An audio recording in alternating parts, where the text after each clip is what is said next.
Hi guys. Hey.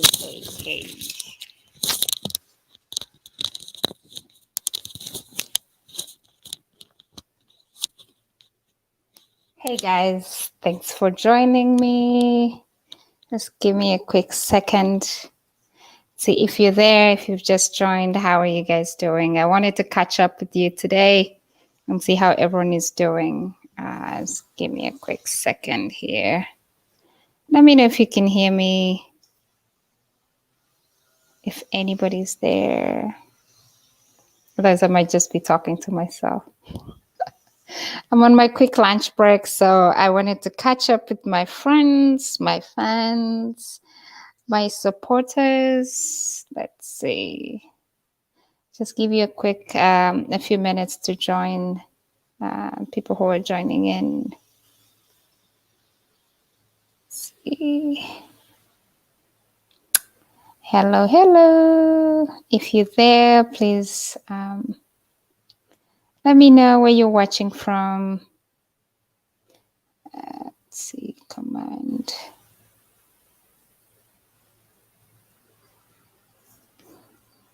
Let me know where you're watching from.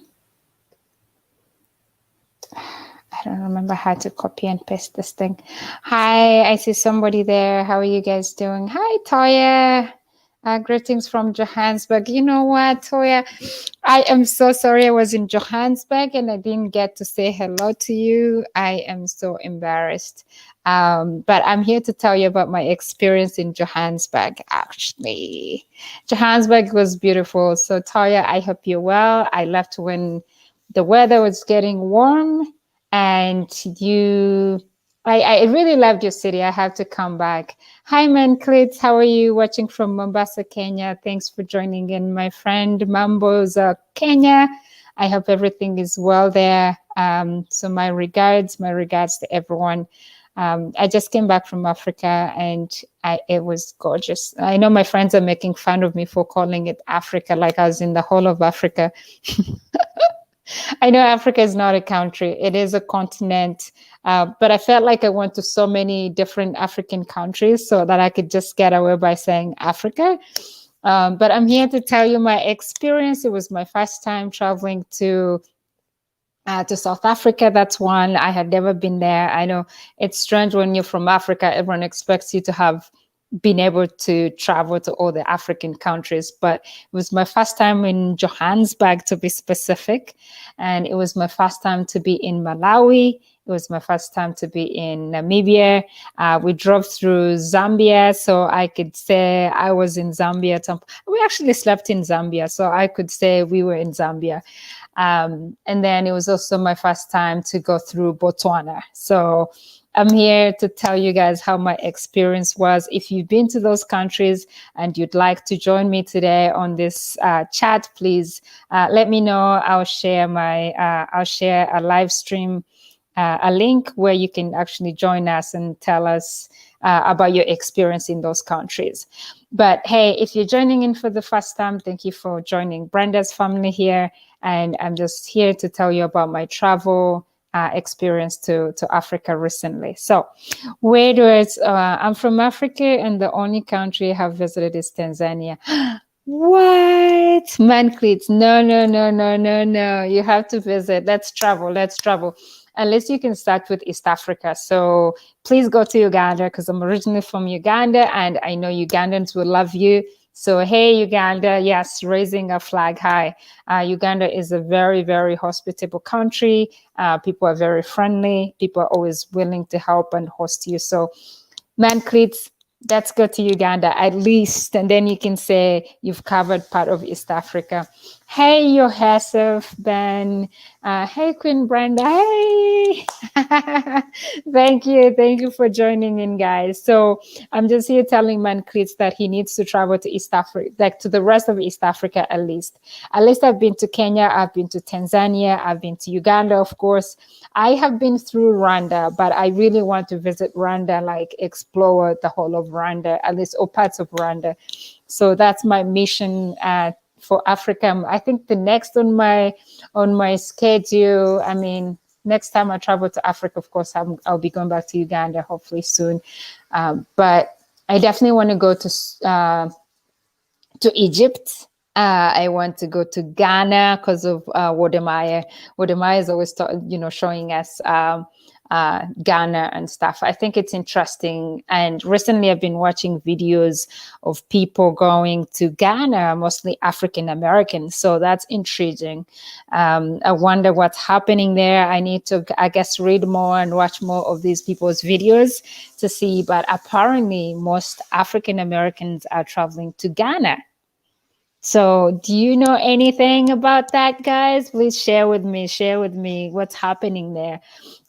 It would be interesting to know why most African Americans are moving to Ghana. Yes, Toya, I visited Victoria Falls. So this is my experience with Victoria Falls. There's actually a video coming out of my visit there. So if you guys hang tight, please subscribe, put on your notification bells so that when I upload all my travel experiences, my vlogs, you guys are able to watch and feel like you traveled with me. So, but yes, I visited Victoria Falls and it was on the Zambia side. You know, I think this time of the year is actually dry. So we honestly didn't see like that magical falls that I've always seen in people's videos, that people who show from the Zimbabwe side. I think the Zimbabwe side is the best. But the Zambia side, so it was a dry season, and the guys who were there, the how do you call them? The guides told us this is the most dry part of the year. And we didn't see that many falls coming down. You could see the huge rocks, and then you could see, of course, the water down at the bottom. And then on the other side is like a small bridge. So you would see more where the falls would be coming out from the huge hill on the big rocks. But I wish there was more. There was more. I was like so excited. And then when I got there, I saw just the little falls at the bottom of the rocks. But it was still a magnificent moment for me. It was historical for me to say I have been there, and I posed on the posters that said Victoria Falls. So, but I'll go back. So let me read your comments here, guys. So Toya, you must have had fun. Wish you had gone to the Zimbabwean side. Yes, me too. I wish I did. We were on a tight schedule because I was mainly there for my best friend's wedding.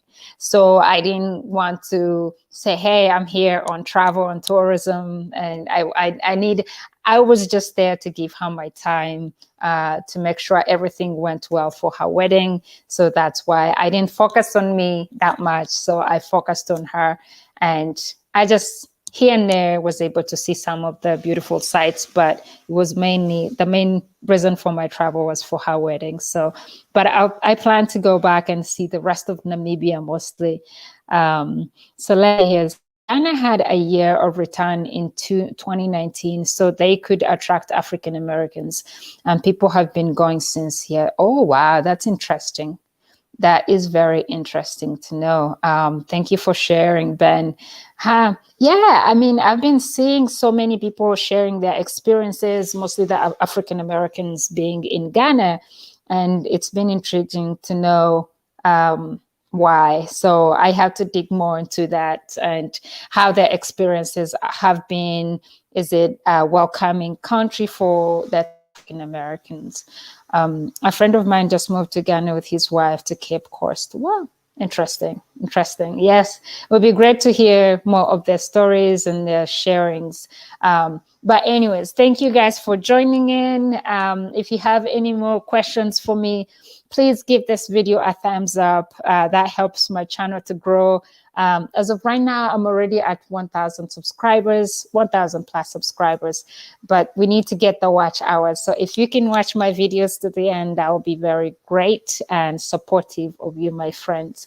But I appreciate everybody who's just joining in. So to tell you more about my travels. So of course, I had to tell you, with traveling between all these countries, you need your COVID tests, and the results have to be up to date. Thank you guys for liking. I see a like from Facebook, so thank you, thank you, thank you. Thank you so much for watching my videos. So you had to, I can't tell you how many tests I had to do. Like every crossing over from a different country to the other, they need valid COVID tests. So they have to be 72 hours. And then for some other countries like Namibia, if you are a returning citizen of that country, I think it's up to 10 days of the results. But the rest of us really like crossing from, so I had to take a COVID test from the US. It had to be 72 hours by the time I get to South Africa. And of course, I was in South Africa for a few days, about 3 or 4 days. And then I had to travel to Namibia. So I needed to have another COVID test. And all these have to be PCR tests. Hi, Bridget. What did you bring from Namibia? Thank you for making our country, Uganda, proud. Of course, Uganda not hurt. Uganda not hurt, I tell you what. Always, always, always, always. But at the end of the day, I'm in Africa. And so Africa, oye, everywhere, oye. So we're good. Bridget, what did you bring for me from Namibia? I brought you some jewelry. Oh yeah, see like these African earrings. I know you love earrings. But to be honest, I didn't really go shopping in Namibia. It's a shame. But I bought some jewelry from South Africa. So like mostly Zulu earrings and Zulu necklaces. And then some, what else did I buy? I think in Malawi, I bought fridge magnets at the airport because I didn't have time to travel to shops and stuff. But Bridget, I'll send you something. I'll send you something. Don't worry, don't worry, don't worry. Go wangi, go wangi. You're my girl. So but anyways, what was I saying? So Neo Mizama Alex, thank you so much for joining. Bridget, thanks for joining. Everybody who's joined in, please, thank you. Thank you for the support. So I was telling you about the COVID test. So I did one before I left from the US, and then that had to be 72 hours by the time I reached South Africa. So at South African airport, honestly, it was easy peasy, like getting in, especially if you're holding an American passport, you don't need a visa. So it was easy. But the funny part with Johannesburg airport, the airport in Johannesburg, was when I got there, every time I found this, I'm a milestone follower, you know. Bridget, I know, baby girl. I know. Bridget, stop distracting me. I'm trying to stay focused here. These friends of mine, the orange color looks so beautiful. Oh, thank you, man, cute. So anyway, so I was telling you, what I realized with most of these airports that I traveled through. So when I got to South Africa, when the guys were looking at the moment I gave them my passport, for some reason, they all changed the language. So if they're like, hey, can I help you? So you give them your passport and you're like, oh, here it is. So, and it's an American passport. Then everybody would just switch to like Zulu. Like you would see people talk to each other about your passport. I'm like, I wish I could understand these languages. I wish I knew what they're talking about. This is when I needed my Zulu friends there with me, you know, to translate for me. But like the immigration people were all like, they were all ladies there, and they switched to a different language. I found that rude. I'm like, why can't you just keep? And then they would like go back and forth between each other with my passport, and they're all like looking at me and looking at the passport and speaking in some South African language. So that was like a weird experience. And then I'm like, at one point I was like, is there a problem? They're like, no, you're fine. But then they switched back to speaking in whichever language that was. I think it was Zulu or some other was South African language. So that was one of my like aha moment, like what's going on here? And then they gave me back my passport, of course, stamped in, you're welcome, enjoy your time.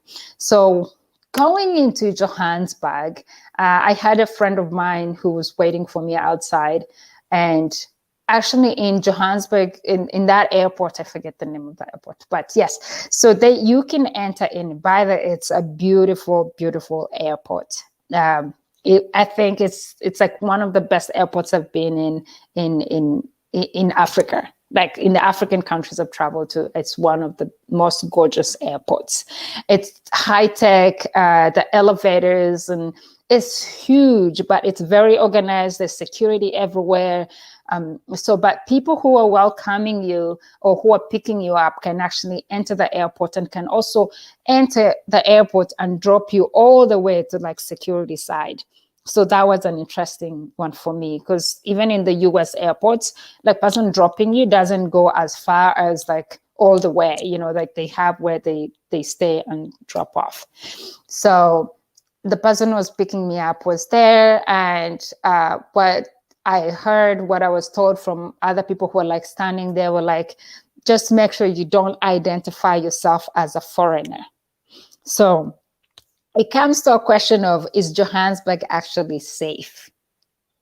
So is it safe to foreigners? Is it safe to its own people? So at the airport, some other, like a guy who was a Mzungu, like a white guy, was like, hey, we had come in together, but he lived in South Africa, but he's American. So he's like, hey, I realized we came on the same flight from Newark. Please do not identify yourself as an American when you're here. Don't disclose, like don't do things that point you out. You could be a major target for like kidnapping or robbing you or things like that. I was like, oh, okay. I mean, I've watched, different things, news about kidnappings in South Africa, in Johannesburg mostly, but it was like, whoa, actually it's real. So he said, he recommended, if you don't carry a lot of cash on you, like American dollars. Even at the Forex bureaus inside the airport where you exchange for some cash, don't give them huge bills like $200. At least just do like maybe $50 or $100, and then so you can have some cash, some South African money with you, but don't show them that, like you have a lot of cash on you. If you can, use the ATMs to get money. But again, with that, you actually have to make sure you allotted your bank for travel. You're like, hey, like let's say you're from the US, you're like, hey, I'm traveling to different countries. I would like to be able to use my debit cards or credit cards to get money, to withdraw money. So make sure you do that beforehand, because otherwise it's not recommended or advisable to carry a lot of foreign currency with you when you're traveling to some of these countries. So that was like, and then we got out of the airport, and to me, it was an eye-opening moment for me when I saw a whole bunch of homeless people just outside the airport. There's like literally a street which is just like filled with homeless people there, and it's like a gang of people. There's so many. And when I was asking my friend, she said, well, this is like a street, like this whole street is known for homeless people, and they rob you, they can do this. It reminded me of some airports in California. I don't know if it's like one of those like big airports on these big cities where you have like a whole bunch of homeless people. So that was what I also saw in Johannesburg. And it was sad to actually see so many kids there, and the homeless, they looked hungry, but they're just there. Like the whole place, like a drive from the airport to like 10 minutes out is just like crowded by homeless people, and it did not smell good. It was yucky. It was yucky, and it's sad. It's sad to see stuff like that. I tried to ask, hey, is there a way, like they given shelter? It's like, well, every time they like actually try to give them shelter, they go back to the streets. So, which is, I mean, it's the same as here in the US in big cities. Like you go to Philadelphia, like the streets, Kensington Street, where it's just filled with homeless people. So that was also like wow, something that I saw in Johannesburg, and I was like, oh, shame. And then what else on my travels? So, and then of course it got exciting after that. We went to Mandela Square. It was gorgeous. It's just like a feeling of knowing that you're seeing Mandela pictures everywhere. I have a video on that. It's coming out soon. They're all like, I have to like upload all my videos. So please bear with me. And but they're coming. I'll show you all these videos, all the drives, all the flights, all the moments on the streets as well.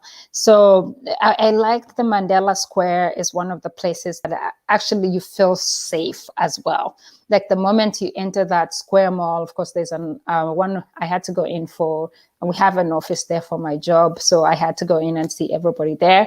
But then we had lunch with my colleagues in the same square. They're like very nice, posh hotel restaurants that you could sit comfortably and have a decent meal. Most of these are continental places as well. So if you are American or foreign to Africa, these are continental restaurants that you could easily find a meal that you're accustomed to. So I loved it. The shops there are very expensive. Of course, I think they expect foreigners to be shopping there. I only bought a scarf there. And what else did I buy? But everything was like super expensive. It also could be because I was trying to convert the currencies. The currencies from like, okay, how many rands? I'm like, oh, 200 rands. I'm like, ooh, 200 rands. How much is that? And I tried not to do that, but you kind of found yourself doing that. You're like, oh, is that expensive? Is that cheap?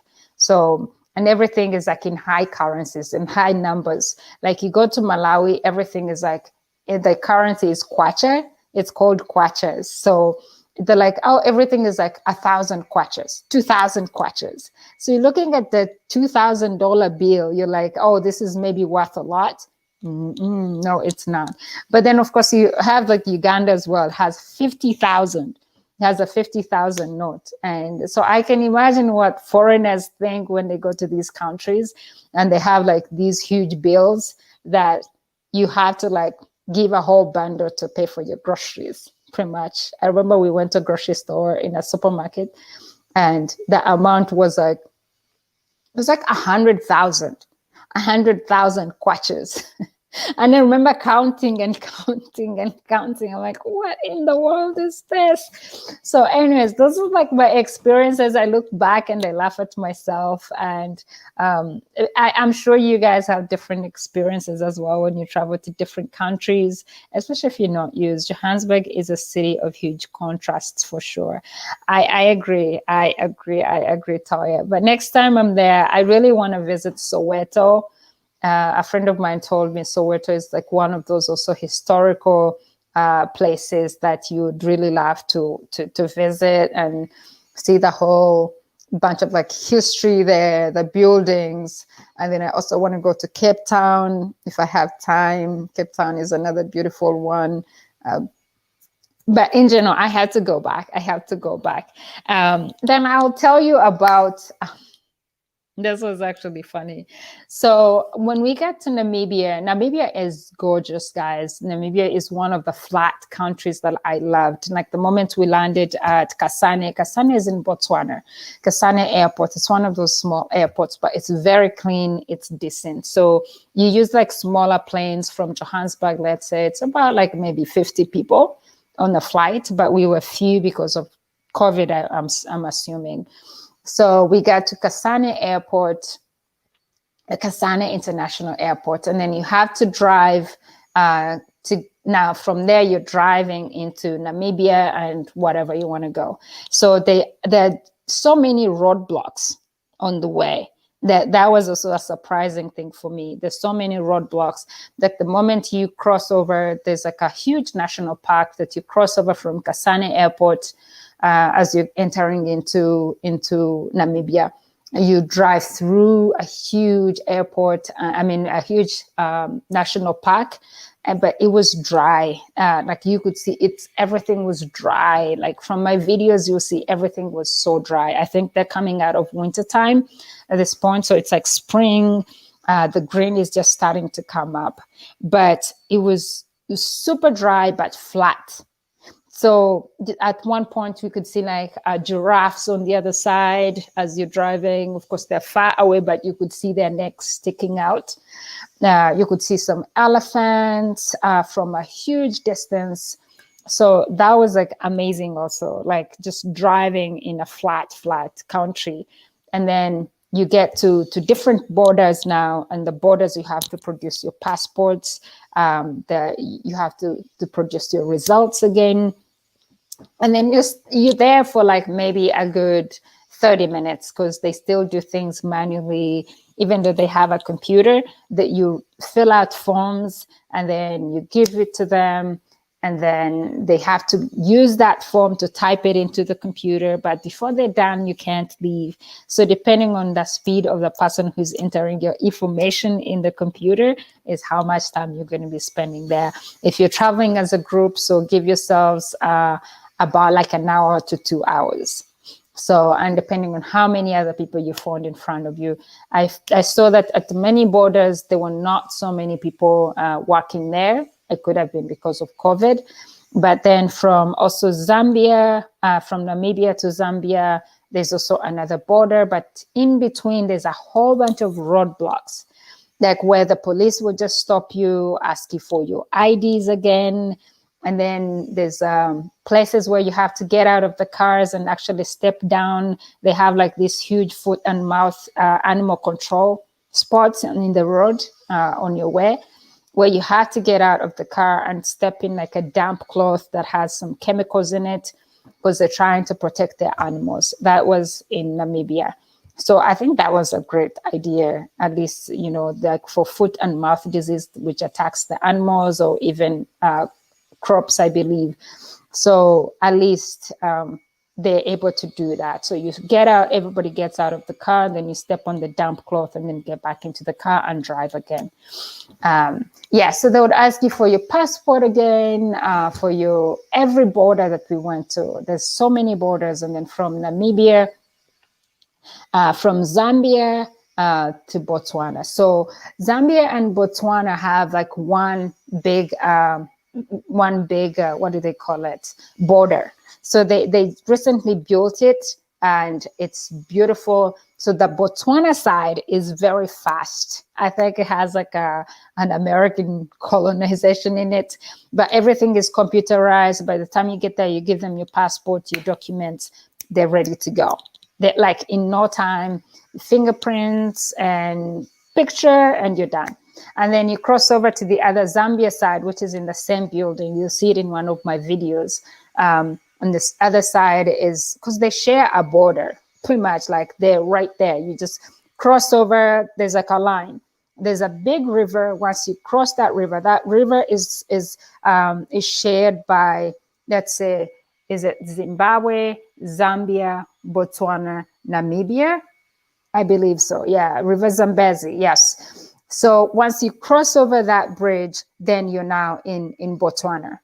So now in Botswana, so right there is where they built, it's a recent border building.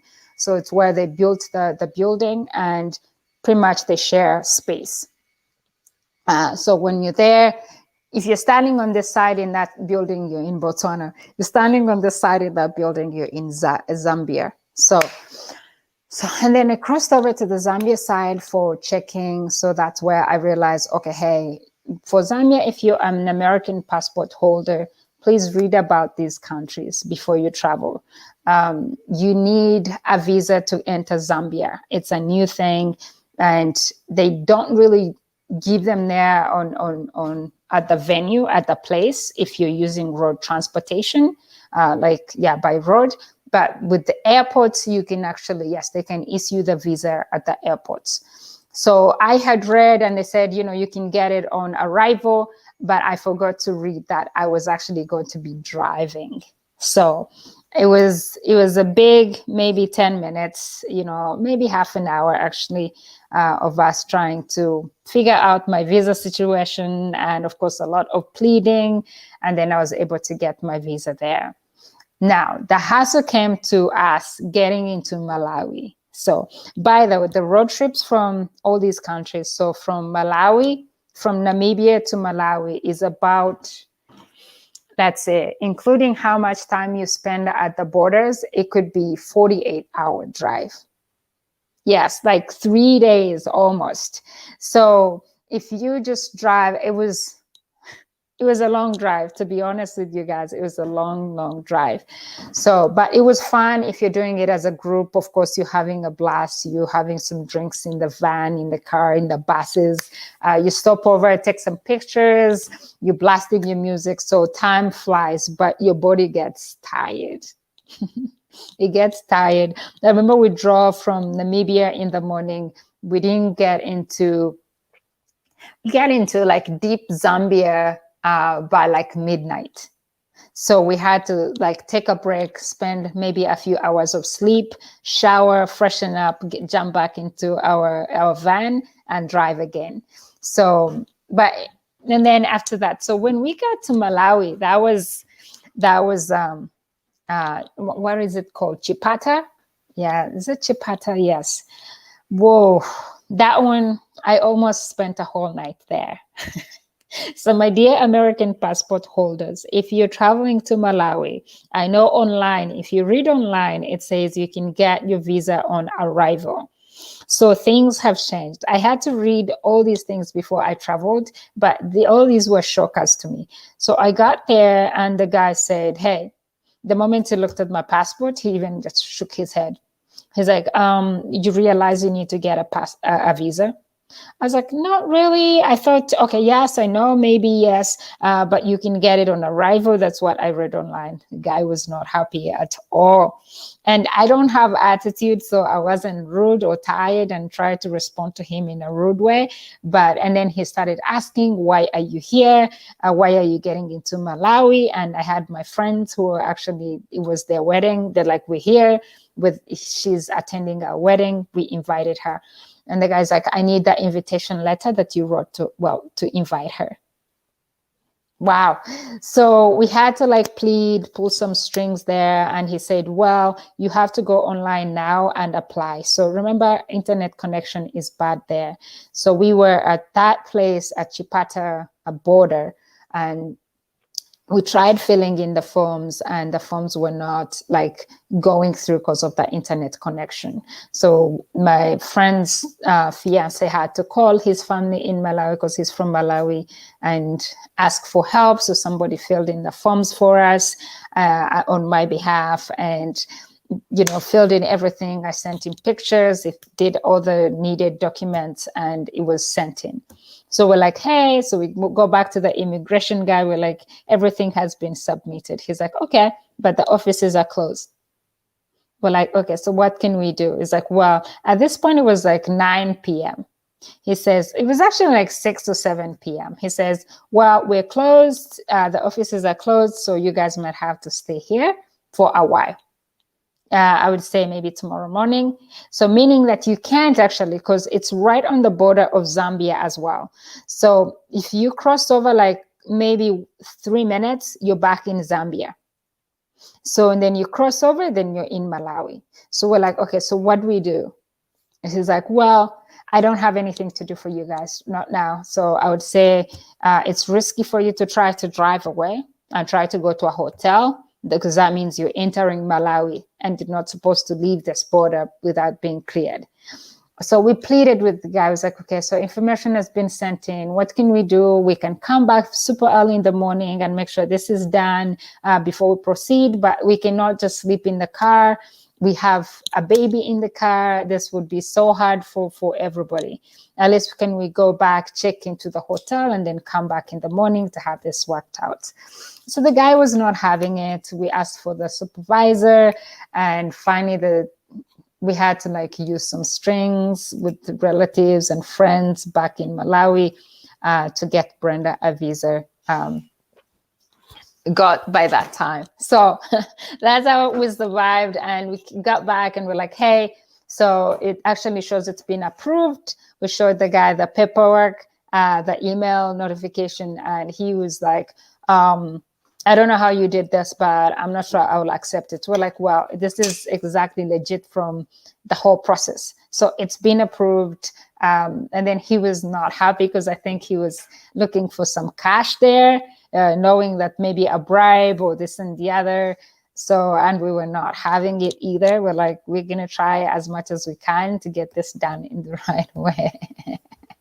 So, so we ended up, yes, I got my visa at that point. It was like 10 p.m. and he allowed us to travel. But then after that, we had every 10 minutes, we would find a roadblock every 10 minutes. And these police guys would have to enter our van, ask us for our passports and ask us why we're getting into Malawi. So that was not a fun experience for me there in Malawi. But overall, I think Malawi is a beautiful country. I loved the hills. Let me see. Hey, Samuel, how are you doing? Thank you for joining in. Makazi, how are you doing? Madame Travel. I'm back home now, but I should be. Hi, Kim. How are you doing? How are you doing, my brother in Uganda? I hope you guys are well. I was reading that the curfews should be uplifting and you guys should be back to normal. I hope. Businesses. So, but like the countries I was in, I think Namibia still had a curfew for, I think, 9 p.m. or 10 p.m. And then Malawi didn't have any curfews at all. Like people were out and partying, even though I didn't go partying really. But then Zambia had a curfew as well. They still have the COVID curfews. South Africa still has the curfews. I think it's like 10 p.m. So you cannot be traveling after that in those countries that I was just in. Planning to travel to Uganda next week for Erin. Oh my gosh. Yes. That's fun. Oh, good of you. Good of you, Mwakazi. You guys will enjoy it. You'll enjoy the traditional functions. Yes. Yeah. Erina is getting married. I wish her all the best. Hope Museveni can sponsor my trip. Good luck there, Mwakazi. Good luck. If he does, I'm also filing for adoption, so he can sponsor my trip to Uganda from the US. But that's nice. That's nice of you, Mwakazi. I hope you'll enjoy it and you'll have fun. I actually have to send my contribution to Erina. I just remembered. And you guys, so that was my experience in those countries. I loved the food. It was interesting to know that the countries that I traveled in through or to actually have the same food like Uganda does, like ugali, like posho, like cornmeal. So that was like when I saw it, I was like, this is all I'm eating, like every day. Like I was eating that. What do they call it? So in Malawi, they call it. Oh geez, I can't remember. But in Namibia, they call it tap. They call it tap. I think it's also there in South Africa. I don't remember the name they call it, but in Uganda, it's called posho. It's cornmeal, corn, but maize, not corn. Corn is like different taste from maize. So the African maize is it's different. So it's white and it has a different texture. It's not that sweet. So you have to eat it with gravy. So, and then in Kenya and Tanzania, those guys call it ugali. So the way Namibia and Zambia and Malawi make it is like the Kenyan way. It's like the soft kind, not like the hard rock one like the Ugandans make it. I'm probably going to get in trouble with my Ugandans, but it's a different texture. And I don't know if it's the same way they make it. Boiling water, put it in, and then but it's nice and soft, and you could enjoy it with. I remember one of the most nice sauces I ate in Malawi was what was it? Pumpkin leaves. So they have pumpkin leaves added into like peanut paste. So like spinach, it looked like spinach, but it was pumpkin leaves. That was delicious. And I know in Kenya or Tanzania, they use cassava leaves and then add in some meat or add in some ginger paste to make that sauce. So I loved it. I loved it also that side. They love goat's meat. So if you're a goat meat lover, it's one of the main meals they make, or sauces they make. Meat like muchomo, or like quick stir fried kind of sauce is what they like as well. They eat there. There's a whole bunch of lamb. So lamb is one of the main meals there as well, or sauces. Or so lamb, goat's meat, of course, beef. Beef is everywhere. People eat beef everywhere. They make it the same way in stew form, or just like the roasted kind, like dry roasted. And then what else? What else in food that I liked? I saw in Namibia, because it was a dry season right now, I think they're coming out of winter, there was not so much fruit there. Like I was expecting to see papaus and a whole bunch of fruits, like when you're back in Uganda, let's say, like very fresh organic fruits, but those were not that common in Namibia. I was excited to see some mangoes, but the mangoes were just starting to grow. So I think they told me like by December is like the best time to be in Namibia, because everything is green, all the fruits are ripening, all the mangoes, like every house has mango trees, like everywhere, even on the streets, like as you're driving through the land, you could see mango trees everywhere. So I'm imagining you'd be walking around picking some mangoes and enjoying them. Let's see here. Let me catch up with the comments. Hi, Liz. Oh my gosh. Hi, Liz. Hi, Liz. Hi, my big sister. My mom lived and worked in Malawi for 3 years. She loved it. Wonder why I never visited. Malawi was gorgeous. Honestly, Malawi is beautiful. I wish I had time to explore. I loved the fish at Lake Malawi. Oh my gosh. It was more like tilapia, but it wasn't tilapia. And the guys there, like the way they make it, like they grill it right there by the lake, on like the beach kind of places. So the fish was delicious. I think it's the best fish I've ever tasted from Lake Malawi. And it was beautiful. The water is so clean. This was like one of my highlights from Malawi was Lake Malawi. And the people were so friendly. I remember when we got to the beach late, everybody was there playing music. All these guys are like diving into the water, and they're like excited to see other people there. They're like, hey, what music do you guys like? So it was very, very welcoming. Like, I think Malawi is again on my list for places to visit, but I promise I will not be driving there, and I will not be doing those crazy drives. I promised myself to drive. But even though actually from one side, let's say from Mazutu, I think they call it, it's spelled M-Z-U-Z-U, M-Z-U-Z-U. So Mzuzu, but it's actually pronounced as Mazutu, Mazutu. Like, that was so cool, Mazutu.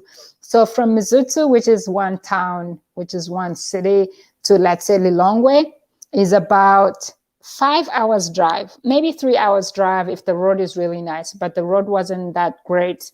So it slows you down. So it was about like 4 to 5 hours drive. So, and that's where one of the big airports is. So if you kind of have to drive from one place, one town, one city, like from Mazutu to Lilongwe, and then catch a flight. That's like the international airport, of course. That's the Lilongwe airport.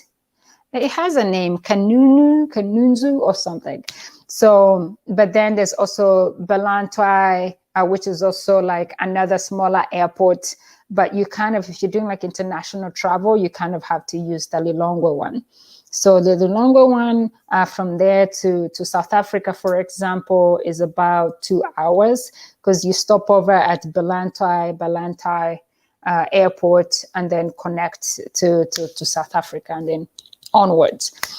But Malawi was beautiful. I liked the food. I liked the freshness. They actually, for them, they have real farms. I think the soil is different from Namibia, for example. People have gardens. I saw some matoke there, but I didn't get to try it. They have sweet potatoes. like the house that hosted us, the family that hosted us has a garden with vegetables and fruits and peaches and mangoes in their compound. I put up that video and I loved every single bit in that house, in that home. So yes, so Liz, Malawi is gorgeous. It's gorgeous. I have to talk to your mom one time. Let's see. Let's see. Let me catch up with your comments. I like that Hadu Gali, the one you swallow and tears come.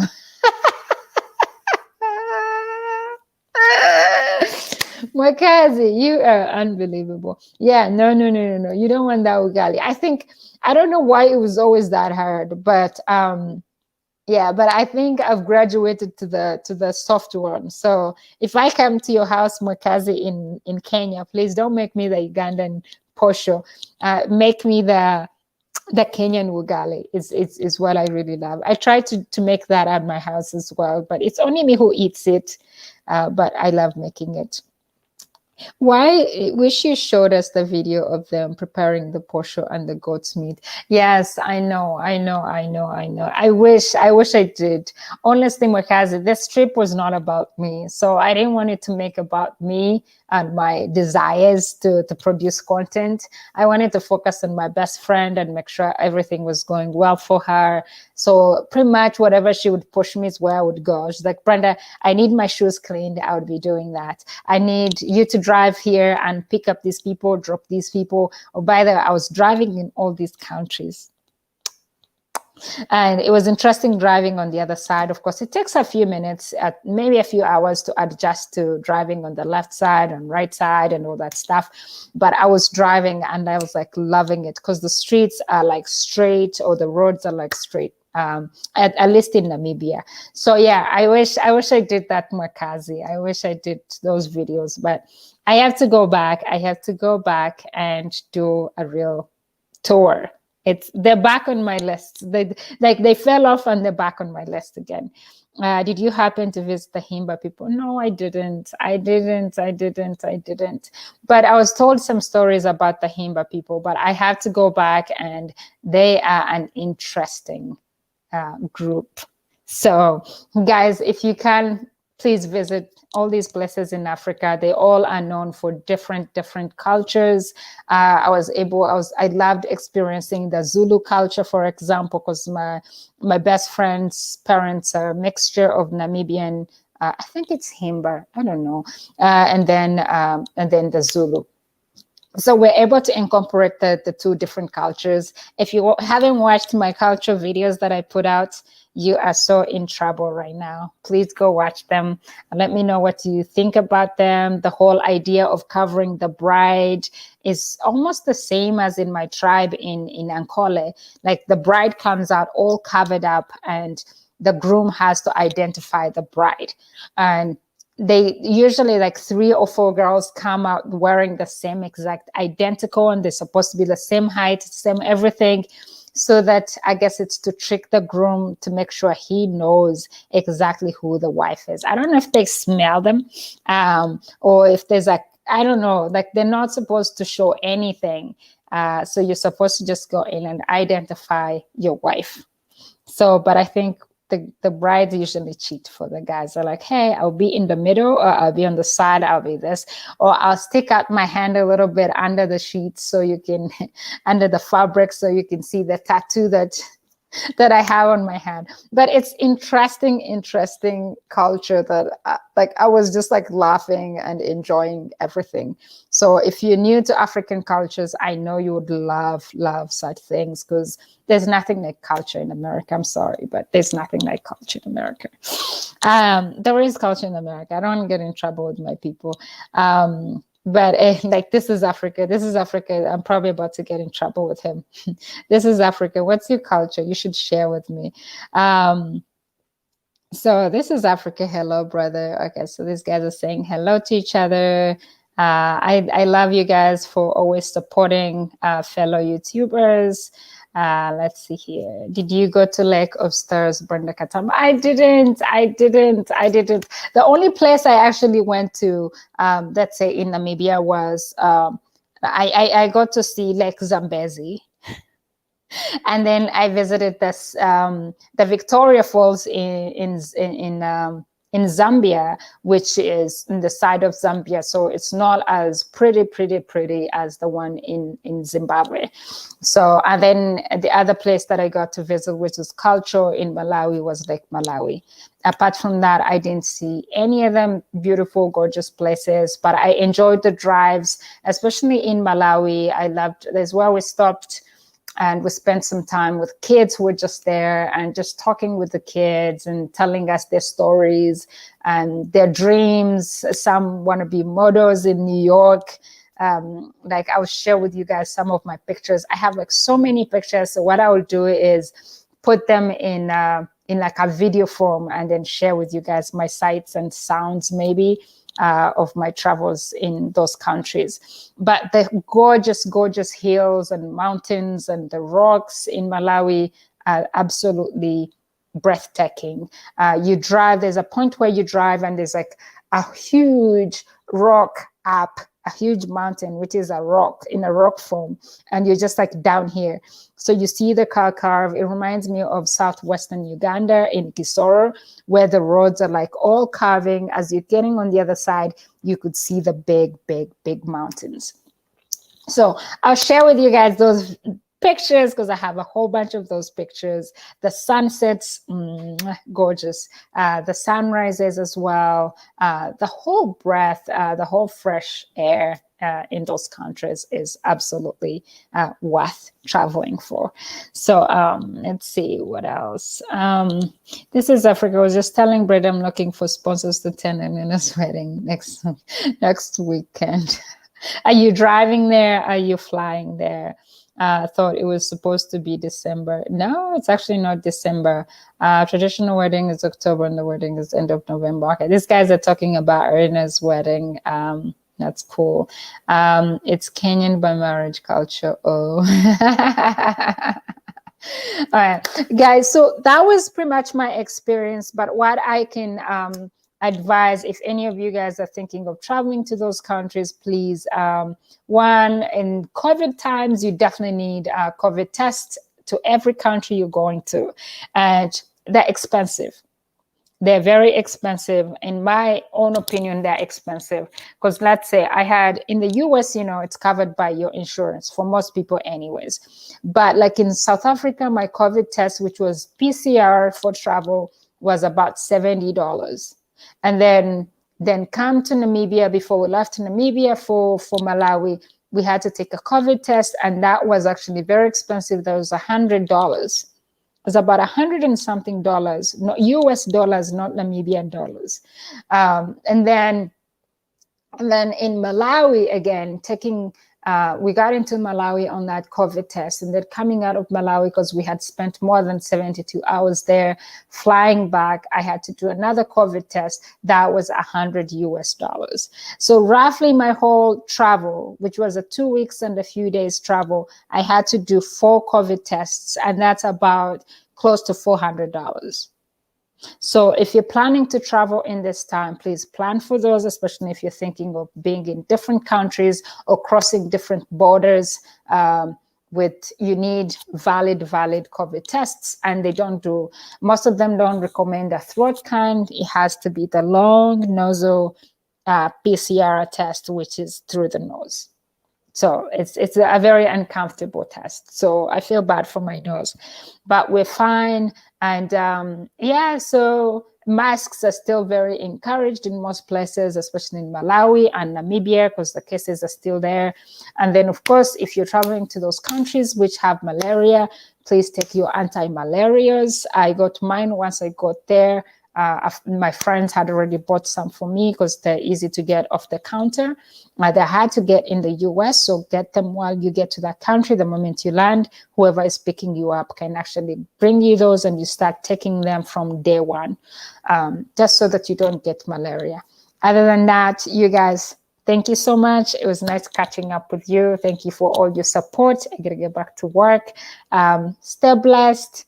If you have any questions for me, please send them to me. Comment on my videos. Comment on this video. If there are places that you'd love me to visit next time, places you visited and you'd like to recommend, to maybe my friends or me, myself, and other people who watch my videos, please leave them in the comments for me. Leave your experience with us so we can know better when to travel. Otherwise, peace out. It was nice talking to you guys. Thank you a lot for supporting me and subscribing and watching my videos. Let's get the watch hours going. Please watch my videos so we can get monetized soon. Peace. Thank you. Take care. Bye-bye.